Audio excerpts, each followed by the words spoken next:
Hi again, my name's Maddie and my licensure is in middle childhood education. So I'm going to be going over the different layouts of different classrooms for middle school students. I am personally licensed in math and science, but I'm going to go over all of the different classrooms. Let's start with math, language arts, and history. In math, language arts, and history, it just depends on how you want your classroom to be, but you can set it up so that there's group work, independent work, all these different kinds of things.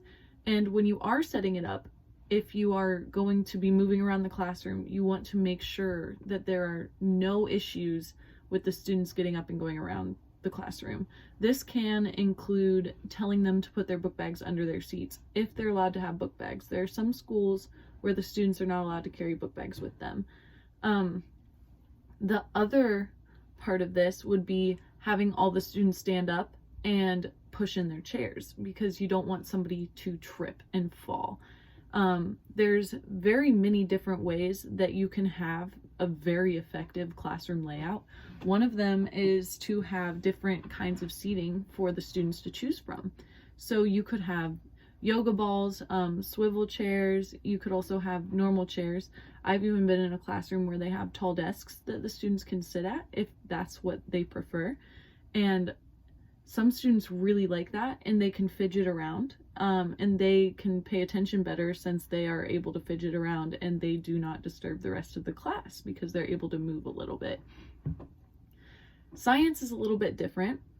In middle school, you aren't doing as many experiments, so you don't have to worry as much about the safety in the classroom because you aren't going to be working with chemicals most of the time in middle school. That's more of a high school standard that you're going to follow so that you can show students how that works. But when you are in a science classroom and you are having students work with things, work in tables, work in different areas, you are going to need to make sure that there is safe space for the students to move around and get up and get supplies or put supplies back.